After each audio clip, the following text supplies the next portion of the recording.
again, folks, from Jeff's Little Engine Service. So today we're going to go deep. This is a lawnmower I just pulled out of the junkyard. As you can see, it's in pretty rough shape, and I want to rebuild it. I want to rebuild the whole thing. So first thing I want to do is tip it up and spin the blade and try to determine if there's compression. Normally I would pull the cord to do that, but there's no cord. So let's see, let me get my tripod. So before we can test this blade, what you want to do is hold this handle down, tie it down, so that takes the brake off the engine. So I first tip this up. One of the first things I notice is that the blade is on upside down. Let's go ahead and see if the engine has compression.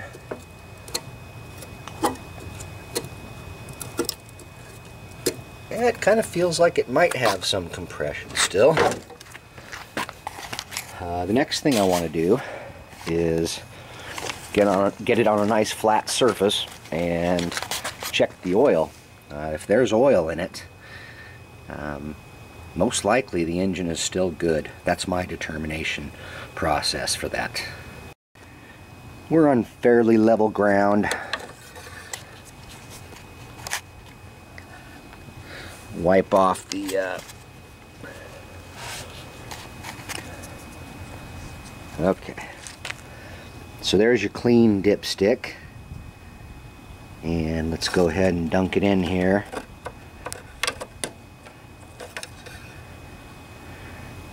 And you can see it's towards the, try to get a better camera view here. So there's not much oil in it. Let's test it again. Make sure we go all the way down. Yeah, definitely low on oil, but you know what? This is a Briggs and Stratton engine, and they are tough as nails. So I think this engine's still going to be good. So I guess at this point what we need to do is focus on getting a pull start handle back on it. That looks like this is the old one.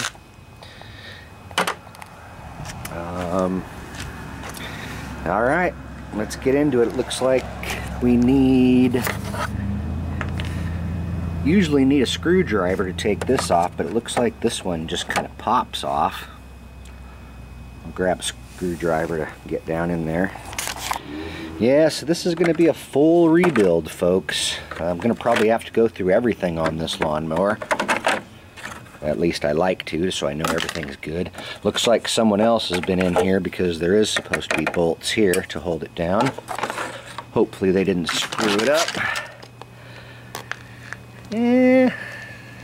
I still think we can rebuild it. I'm just going to start taking stuff off here and get a better view of the engine. Don't lose any of these parts.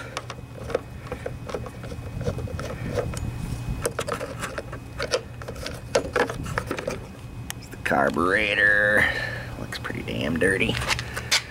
So once I get this stripped down a little bit like this, I'm probably going to clean it. I'm going to hose it down. I don't care about water getting in everywhere because I'm going to rebuild this whole engine anyways. So that's what I'm going to do. I'm going to get some soap and water and splash it over this thing and clean it up so it looks better for us to work on.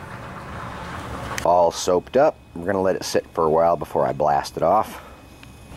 Don't you go anywhere. We're going to need you. Ernest keeps saying I can't rebuild this lawnmower. Look at Ernest, it's already looking a lot better. One thing's for sure, this blade is done.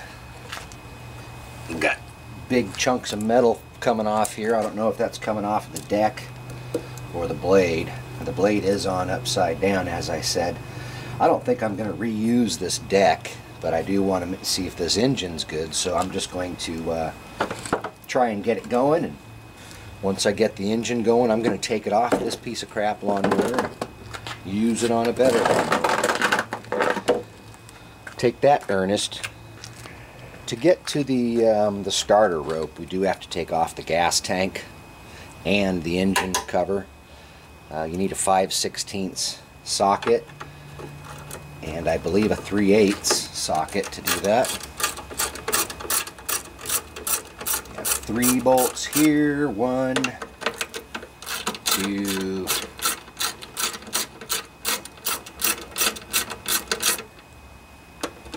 3.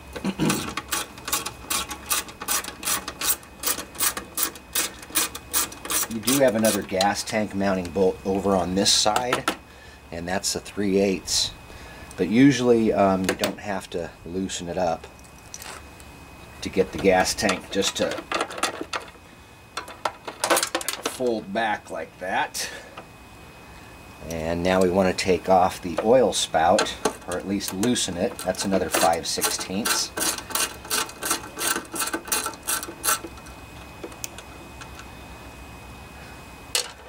And the trick here is to just lift up this spout just a little bit, and then you can swing it outwards, push it back in.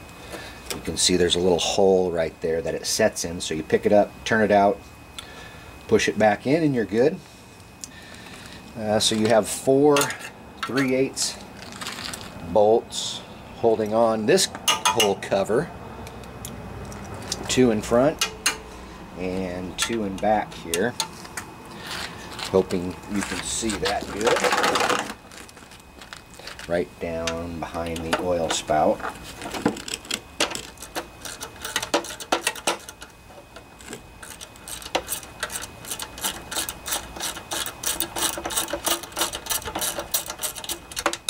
One there, one over on this side.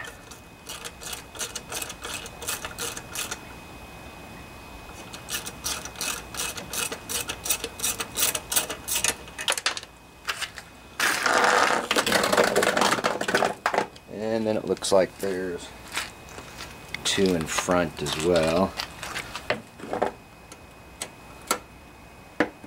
Oh!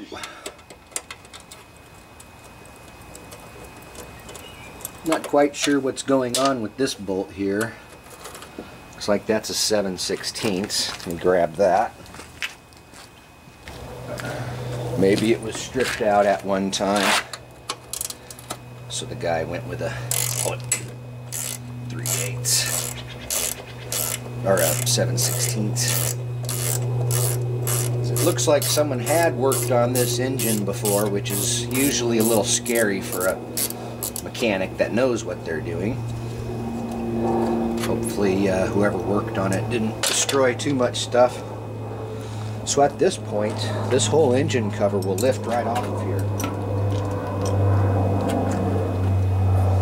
Sometimes you have to shimmy it a little bit, but there you go. And there's the starter. Where the starter rope goes. Looks like everything's still good in there. We just need a new rope. I'll show you guys how to do that. So you can tell it's still functioning correctly. It rewinds and snaps back. So, and both of the, see these little dogs that come out here?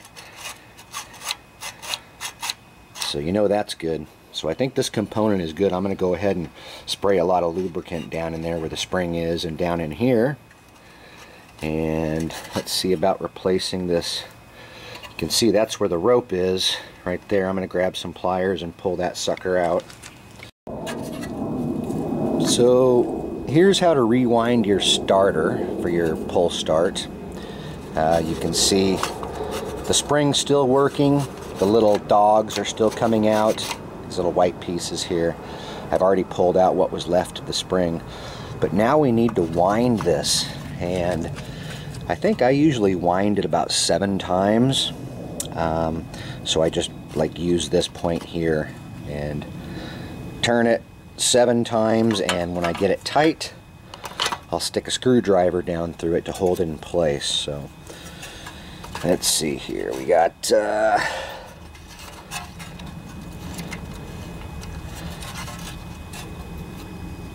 be kind of hard sometimes. And there's one turn.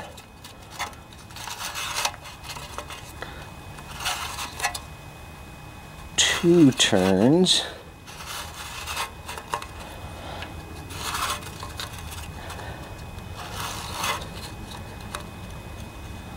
That's three.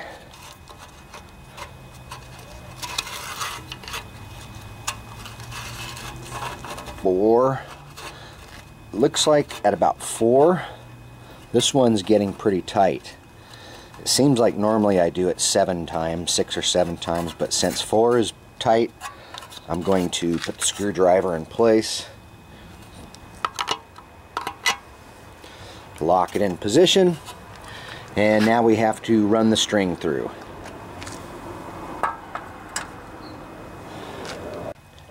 So I have about 7 feet of rope now. That's what you need. And you'll want to make sure and cauterize the ends. And what I do is I cauterize about 1/4 inch of the end, and then, ouch, be careful. So I have kind of a hard tip now which I can thread through. So one of the best ways to do this that I've found is to find your outside hole right there, and then you line up this part right here, which is where the rope pulls through. You line it up with that, the outside hole, and then you thread it through and hope for a miracle. Let's see. Try to do this while change the camera view here.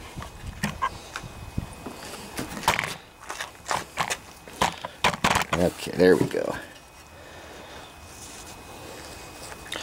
So, up here is where I need to come in through, and this little, alright, be careful not to let loose of it. So, I think they're about lined up. Some people come in through this, through the pulley, but I come in through this way, and it seems to work pretty good, because if you get it lined up perfect, oh, see that? It'll come poking out that hole just like that. And you tie a knot. You can put this back into place. You always have to hold tension on that spring, unless you have a screwdriver jammed down through there. Well, that was not good. The dogs knocked over my camera. Luckily, I think we're still intact here and everything seems to be working. I did notice that it wasn't wound up enough, and for some reason now I can wind it more than the 4 times. I did spray some lube down in there, and that might have loosened up that spring. So anyways, once you're at this state, if you do need to wind it more, you can pull this cord through here, and now if you wind it, it'll work out. If you see what I mean here, keep this cord long, and there's one extra wrap. I think we could probably go for more, so you'll pull it all the way out, lock it in place, get a piece out here.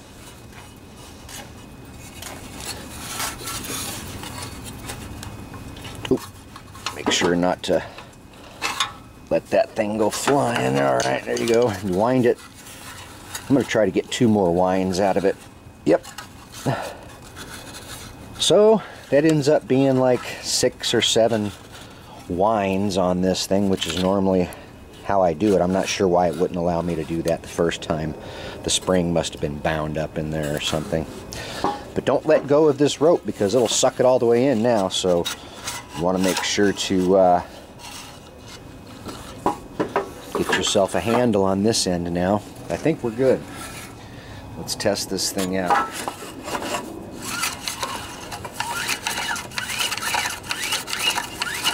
Yep. And I'm going to reuse this. Basically what you do is you just stick a screwdriver, try and pry this metal piece out.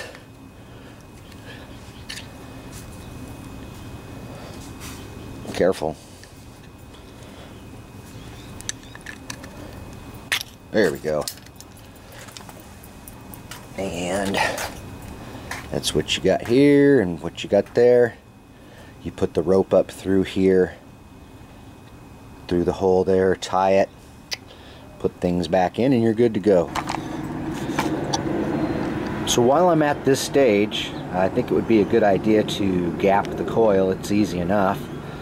All you need is a 1/4-inch socket and a set of feeler gauges, more specifically a size 12 feeler gauge. What you want to do is basically the gap is between the coil here and the magnets on the flywheel, and these are the magnets, so you'll want to rotate the flywheel till you get to there.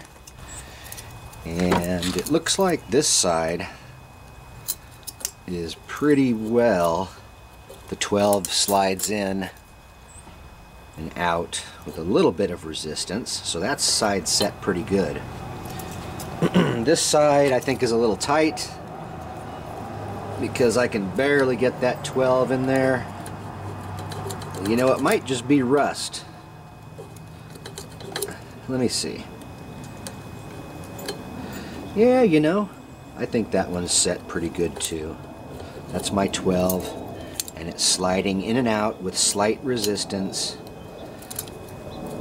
So I think that's good, but I think there is rust in there. Try to clean up a little bit.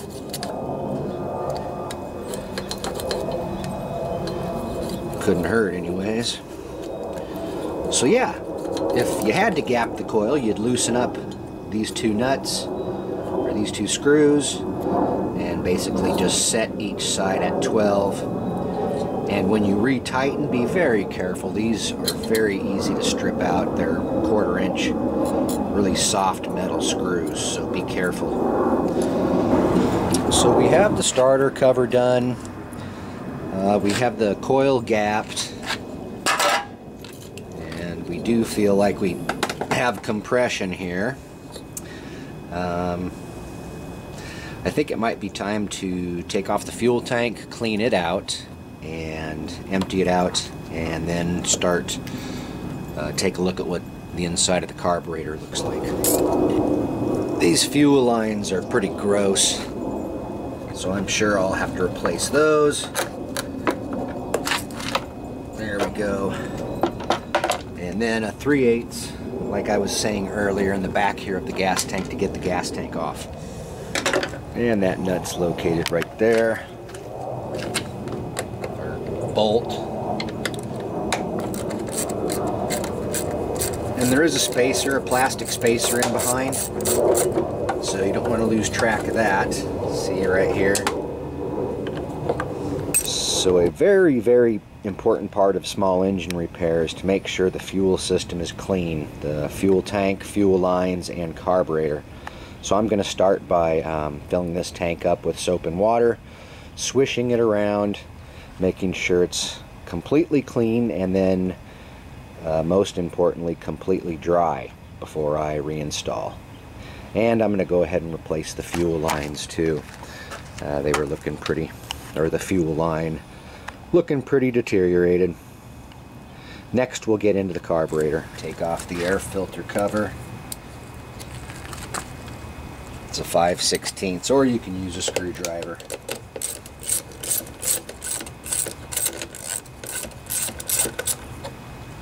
See, this is bad news. Look at that air filter. There is no way that that air filter was filtering air anymore. It probably wasn't allowing any air to get in, which may have been contributing to the problems on this lawnmower. Yeah. Yuck. And you can see we're a little rusty inside there. Hopefully the inside of the carburetor doesn't look too bad, but we can clean all that up. So to remove this plate, there's 3 5/16 bolts.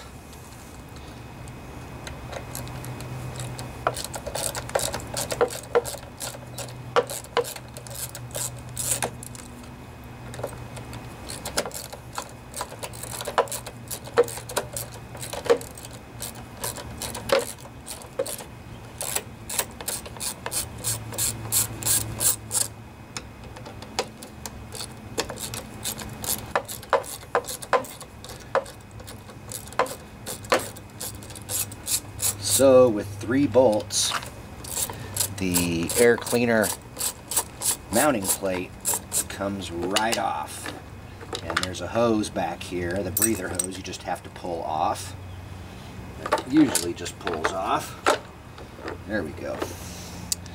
So that's what you're dealing with there. But now we have a good look at the carburetor, and we can start to work on it a little bit. I told you, Ernest, I'm going to do this. Now we can go ahead and take the carburetor off. 2 3/8 bolts are all that hold it on at this point in the linkage.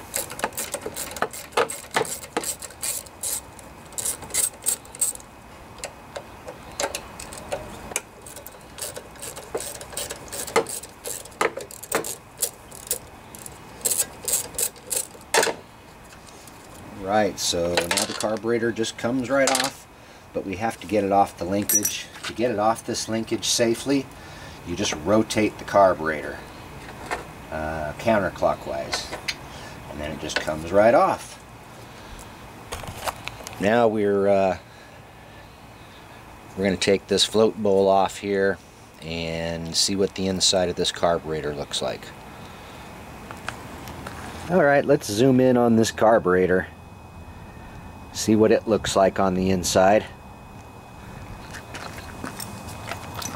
1/2-inch socket takes off the main jet nut here, carburetor float bowl nut.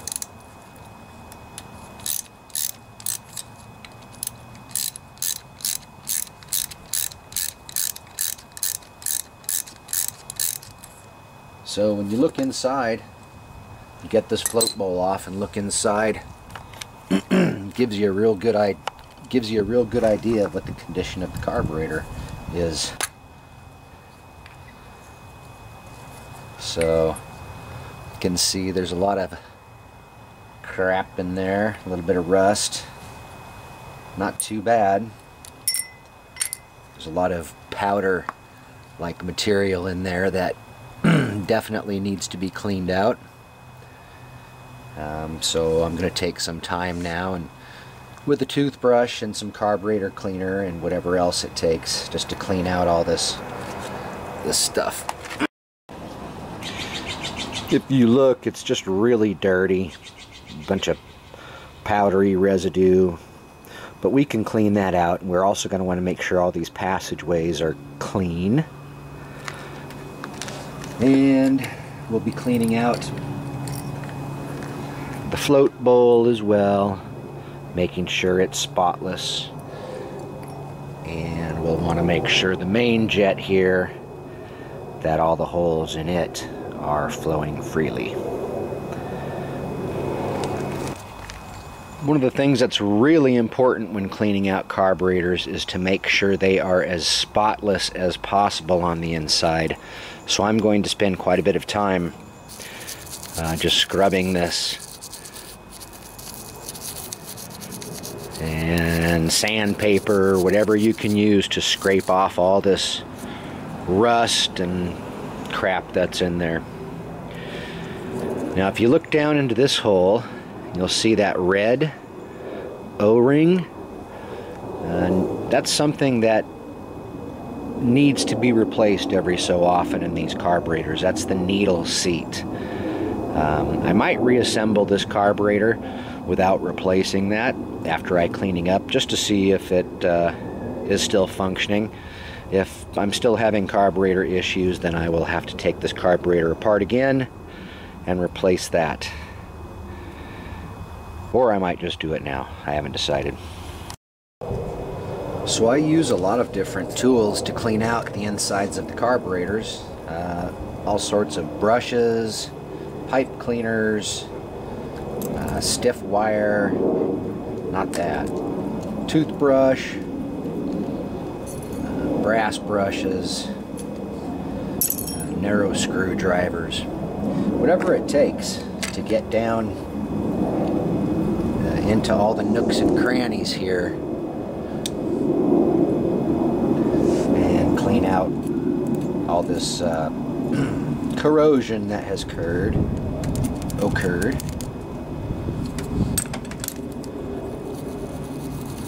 Brass brushes work great when they're brand new.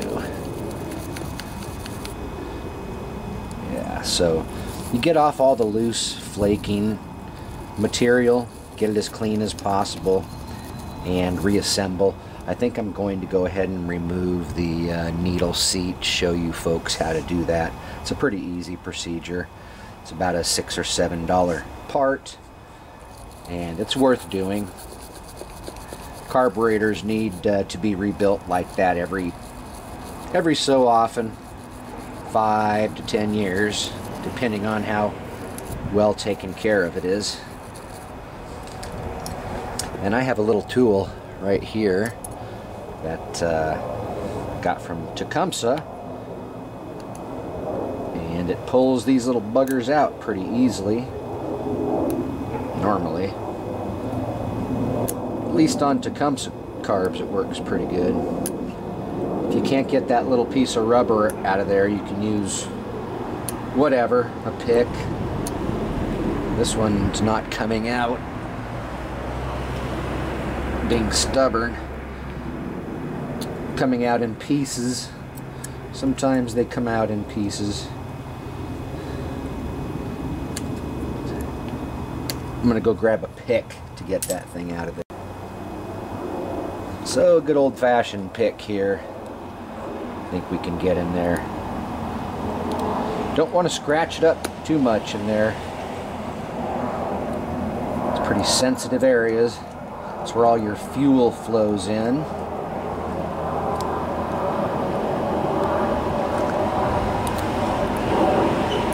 Boy, this one's being a real stinker.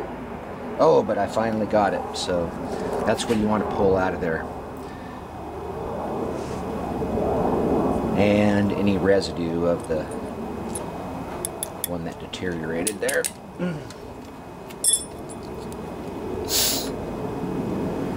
Yeah. So I'm going to get a new one and press it in.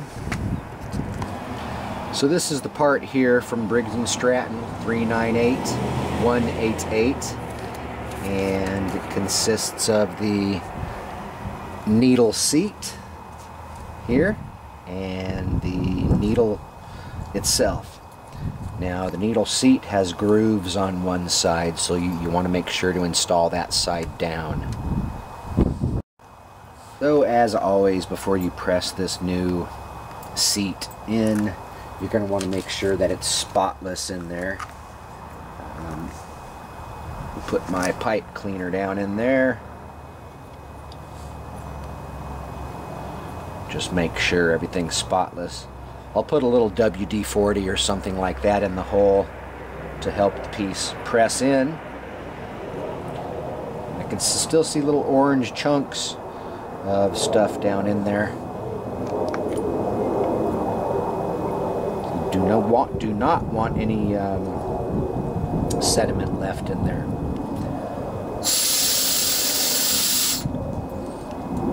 Yeah, it seemed to clear it out.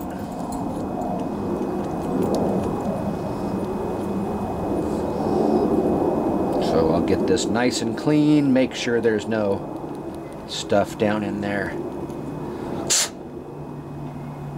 Alright.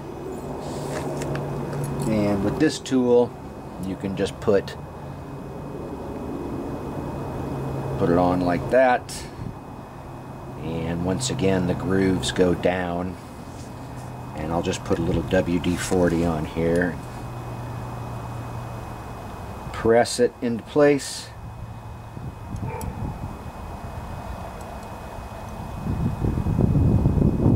There we go. You don't have to push down that hard. Alright.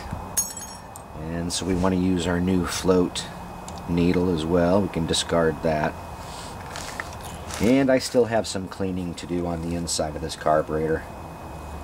Still pretty dirty.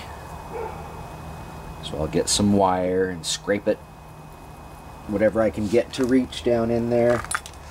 A skinny screwdriver here that sometimes can get down in there.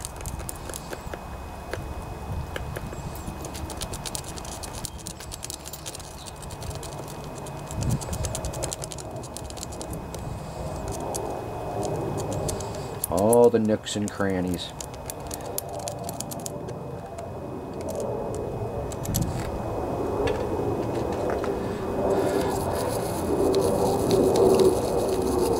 Yeah, these brass brushes work really good. They don't harm the aluminum. They get down in there and get rid of all that stuff. So I'm going to continue to work on this and get it as clean as possible. And I'm going to poke some wire down through these holes to make sure the passageways are clean. Same with these holes here. Make sure those passageways are clean. Maybe spray some air or some carburetor cleaner down through there. Yeah, we'll clean this baby up and I will show you how to reassemble it. So the float bowl's looking great now that I've cleaned it out. The float itself is looking nice and clean. The carburetor's not looking too bad. I just want to make sure that I remember to poke out the holes in this jet here. Make sure there's no obstructions there. I think we're good. So it's time to reassemble. This is our new float needle. And it just goes on like that.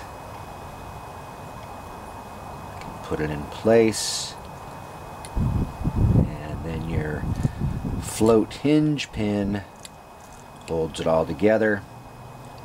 You don't have to worry about adjusting this float. It is an automatically adjusted float.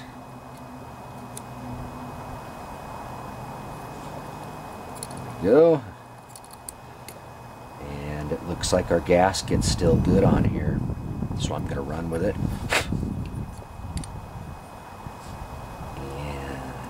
Do need a gasket for that. Where'd it go? Found it. Of course, if you had all new gaskets, that would be ideal, but I've noticed that a lot of these gaskets you can use several times without a problem. So once we tighten this back up, you don't want it to be too tight. I mean, you want it to be snug, but you can strip it out pretty easily. So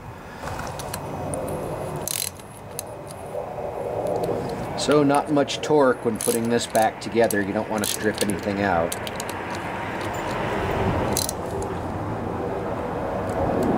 About like that. Alright. So we have a gasket on this end, which is actually your primer gasket. This is where your air cleaner plate mounts up to. So we'll have to replace that gasket. There's a few different types of these, so make sure you get the exact type that came off of it. And you'll definitely want to clean off this gasket surface with the razor blade. Just make sure you get every remnants of gasket off of here.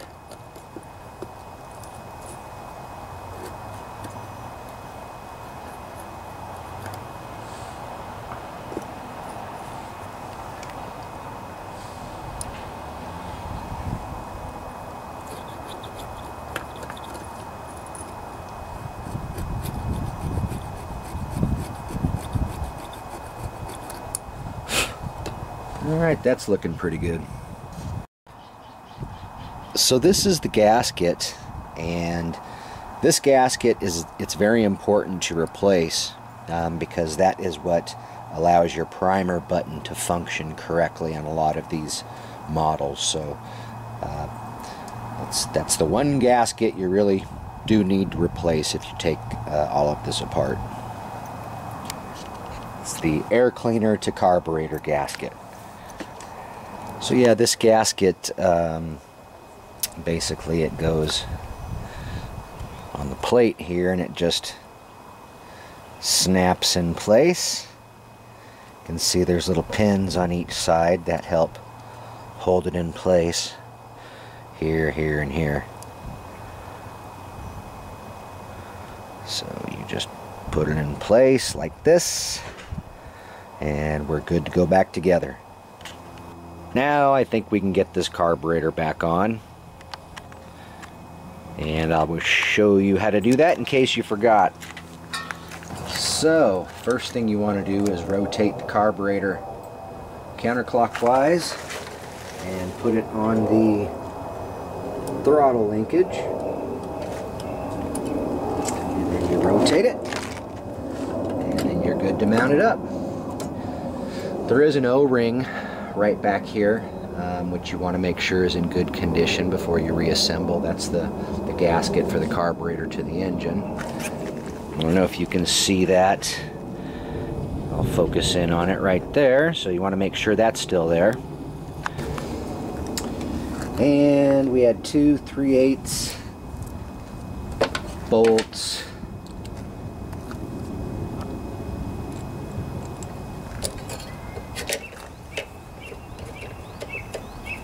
Gonna tighten them up evenly to make sure that carburetor gets on there straight.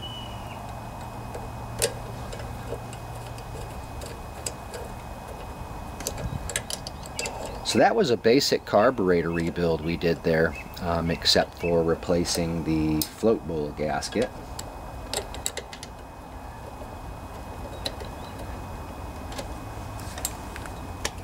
Make sure it's going on evenly.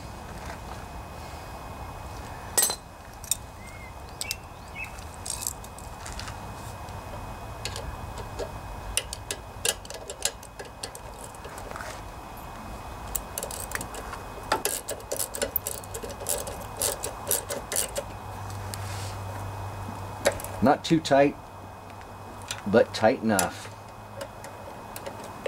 Not sure what the spec is, but just don't break them. Alright, so our carburetor is back functioning. It's a good time to tighten up the head bolts too. They're not too tight, but quite often I'll find a loose one right over here by the exhaust. A little bit loose.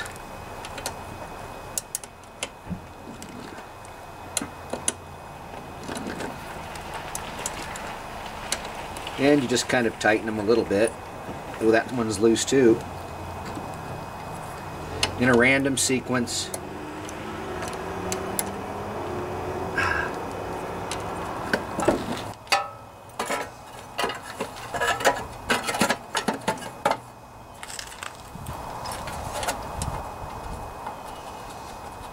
Forget your oil dipstick, put it back in place.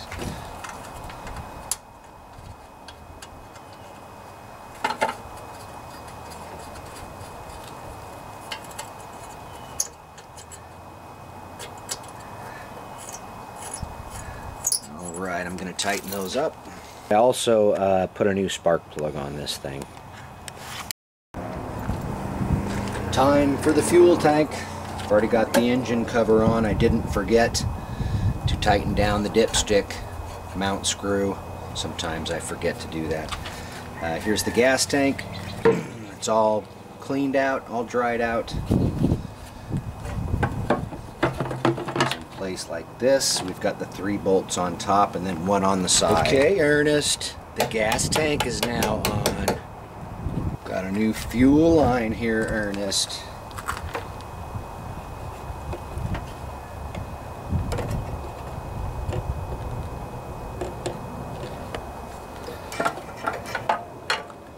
Going to be ready to test out soon, Ernest. Alright, time to put the air cleaner backing plate on. Don't forget the gasket, and you'll want to plug it into that hose there, the breather. I usually put the carburetor mounting screws in first. Now you'll want to remember not to tighten these too tight because you can actually cause damage in there. You want to tighten it just tight enough to squish that gasket a little bit that's behind there. I mean, pretty firm, but too much and you can damage your priming bulb system.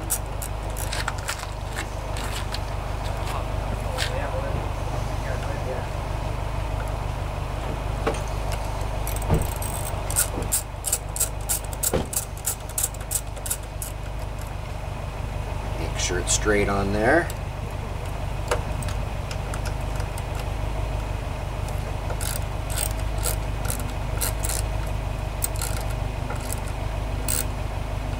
Back and forth, and not too tight. If when you're done the primer bulb won't work, then you might have to tighten them down a little more.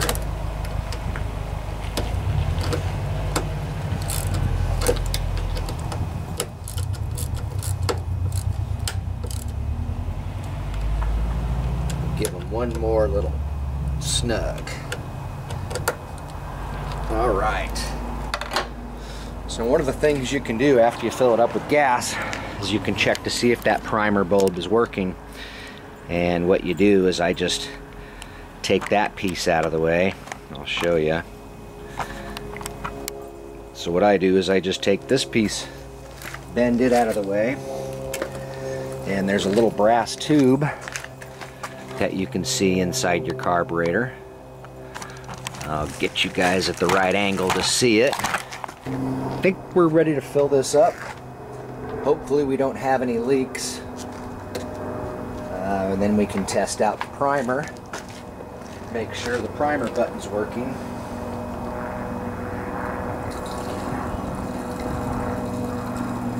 So the first thing I want to check now that the gas has had a chance to get into the carburetor, I want to inspect this primer situation and make sure that the primer bulb is working properly.